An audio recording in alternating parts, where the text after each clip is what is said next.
여러분 반갑습니다. 반도체 오빠 트레자입니다. 또 한번 달려보도록 하겠습니다. 마지막 방송이고 한번 여러분과 함께하는 또 즐거운 시간을 한번 보내도록 할게요. 요즘 그 증시가 글로벌 악재에 휘말리다 보니까 2500선 초반으로 밀린 가운데 이번 주는 반등을 모색할 전망이라고 해요. 다만 조정을 촉발했던 중국의 경기 부진과 미국의 금리 정책 우려가 남은 상황이어서 지수의 저점을 테스트하는 국면이 이어질 거다, 그런 이야기가 있습니다. 한국거래소에 보면은요, 지난주 코스피 지수는 전주 대비 3.35% 내려서 2504.50으로 장을 마쳤습니다.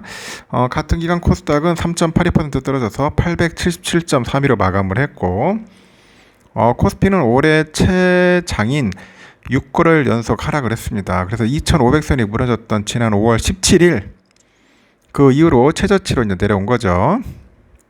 중국의 경기도나 우려가 이제 부각되는 상황인데, 부동산 개발업체 컨트리 가든의 그 디폴트 그 리스크가 불거졌고요. 미국에서는 장기 국채 금리가 이제 15년 만에 최고 수준으로 뛰어오릅니다. 뛰어오르면서 투자 심리를 위축시켰어요. 특히 기관 투자가들은 이달 2일 이후 지난 18일까지 12거래일 연속 순매도 행진을 이어갑니다. 증권가에서도 무엇보다 중국 부동산 리스크의 해소가 필요하다는 그런 시각을 가지고 있어요. 일단은 천추리 가든의 지역 주택 개발을 주력으로 해서 하는 그 매출 기준 중국 1위 업체가 천추리 가든이겠죠. 하여튼 그런 1위 업체라면서 헝다보다는 4배 규모의 프로젝트를 진행하고 있고요. 디폴트 사태의 파급력은 상당할 거라고 하죠. 이어서 묻고 가기에는 파급력이 크기 때문에 정부 차원에서 국영기업과 금융기관을 통한 대응이 거론되고 있어요. 구체적인 액션을 기다릴 필요가 있다, 그렇게 현재 보고는 있는 거죠. 그렇다고 이제 시장이 추세적인 하락으로 가지는 않을 것이라는 의견도 나오는데, 예상보다는 양호한 미국 경기와 코로나 봉쇄 조치 당시에 대비했을 때 견조한 중국 경제, 반도체 업황의 회복세, 경기 선행지수 상승이 진행 중인 한국 경제 여건 등이 이제 배경인데, NH에서도 좀 단기적으로 중국발 악재 노이즈로 주가의 하방 압력은 존재하지만 하방 추세의 절하는 아니다. 그래서 미국 10년물 국채 금리가 4%에서 하방 경직성을 보이면서 성장주의 상승 여력이 제한되는 상황으로 당분간 주가는 박스권 흐름을 이어갈 거라고 이제 전망을 하는 것 같습니다.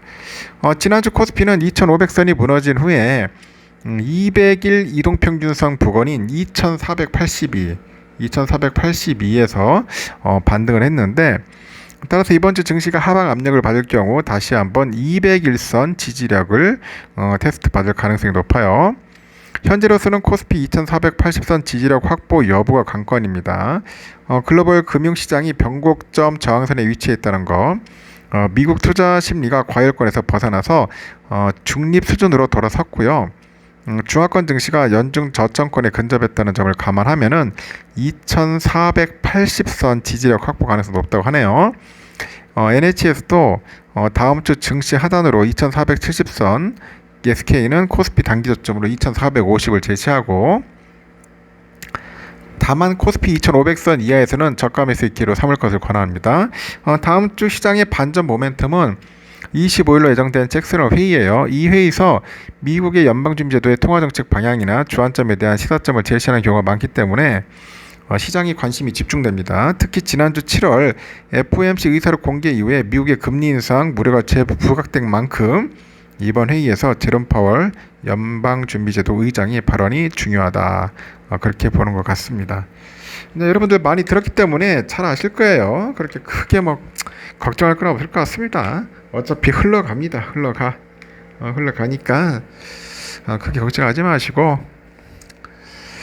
일단은 우리는 열심히 일하면 돼. 맡은 바 최선을 다하면서 자기 맡은 바 열심히 일하면 됩니다. 다우는 토요일에 보니까 그래도 변동성 좀 있었는데 막판에 조금 올라갔어요. 그래가지고 이제 강보합으로 끝났는데, 나스닥도 낙폭을 줄이면서 올라가긴 올라갔습니다. 그래도 조금 빠지더라고요. 0.2% 빠졌고, S&P도 좀 훅 빠졌다가 점점점 시간이 지나면서 낙폭을 줄이면서 그래도 약보합으로 끝났습니다. 나스닥이 좀 좋진 않았고요.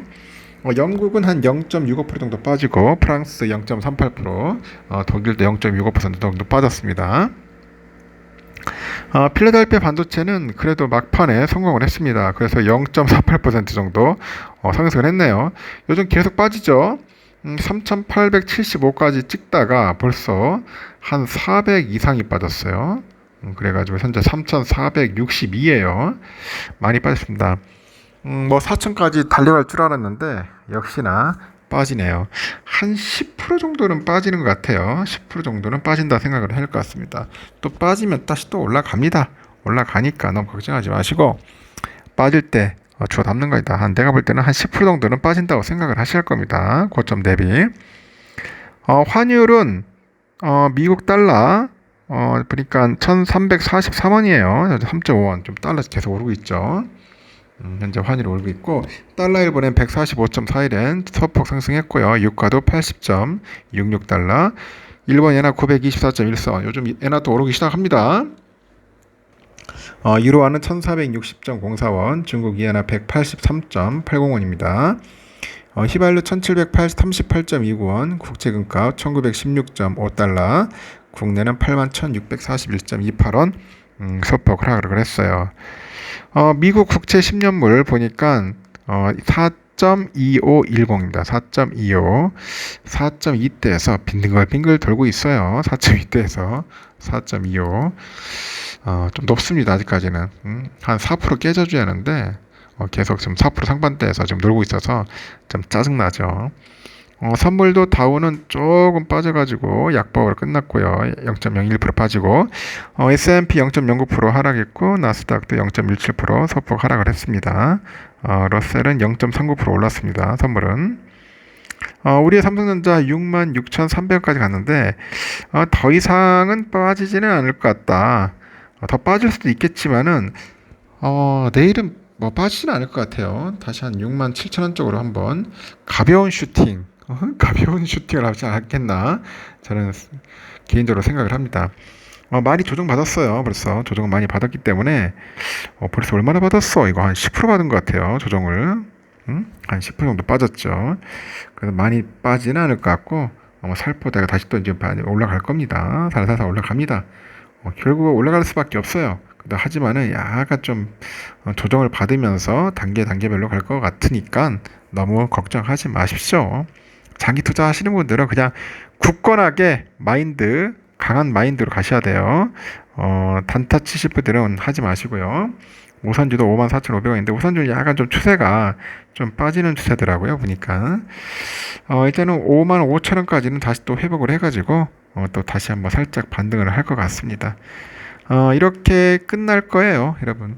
하여튼 너무 걱정하지 마시고 두려워하지 마세요. 마시고 여러분 하시는 일 맡은 바 최선을 다하고 또 시간이 되면은 천 회장이 또 여러분의 멘탈을 강화시키기 위해서 떠들어 보도록 하겠습니다. 날이 덥습니다. 더워가지고 저도 이제 에어컨 틀고 좀 쉬고 있어요. 여러분 편안하게 주무시고 내일 새벽 6시에 뵙도록 하겠습니다. 편안하게 주무십시오. 굿나잇.